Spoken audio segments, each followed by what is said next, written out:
ప్రభు అయిన యేసుక్రీస్తు నామమును బట్టి మీకు అందరికీ వందనాలు, శుభములు.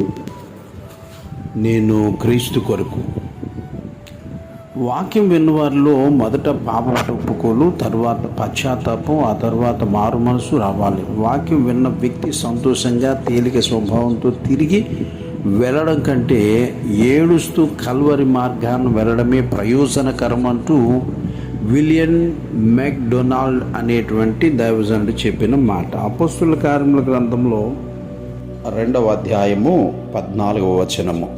అయితే పేతురు ఆ 11 కూడా లేచి నిలిచి బిగ్గరగా వారి తీట్లను, యూదా మనుషులారా, యెరూషలేములో కాపురమున్న సమస్త జనులారా, ఇది మీకు తెలియగాక, చెవిగిన మాటలు వినుడి అని మొదలుపెట్టండి. దాదాపుగా అక్కడి నుంచి 37వ వచనం దాకా మాట్లాడుతూనే ఉన్నాడు, 36వ వచనం దాకా. ఈ పేతురు చెప్పినటువంటి మాటలు విని అంటే వారు హృదయంలో నొచ్చుకున్నారంట. వారు ఈ మాటలు 37వ వచనం నుండి విని హృదయంలో నొచ్చుకుని అంటే పొడవబడి, సహోదరులారా, మేమేమి చేతుమని పేతురును కడమ అపొస్తలులను అడగగా పేతురు ప్రారంభించాడు.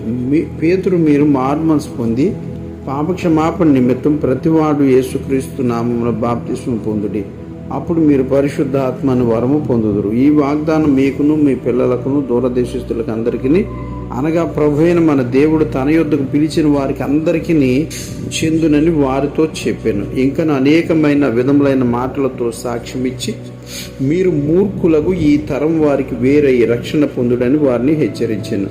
కాబట్టి అతని వాక్యమును అంగీకరించిన వారు బాప్తిస్మం పొందిరి. ఆ దినమందు ఇంచుమించు 3,000 మంది చేర్చబడిరి. వీరు అపొస్తలుల బోధ యందును, సహవాసమందును, రొట్టె విరుచుట యందును, ప్రార్థన చేయుట యందును ఎడతెగక ఉండిరి అని. నేటి దినాల్లో అన్నీ ఆన్లైన్లో జరిగిపోతున్నాయి, సంస్కారం కానిచ్చి ఆరాధన ఇవన్నీ కూడా. కానీ ఆనాటి దినాల్లో వాళ్ళు చేసింది ఏంటంటే పశ్చాత్తాపం అనేటువంటి ప్రధాన అంశాన్ని వాళ్ళు అర్థం చేసుకోగలిగారు.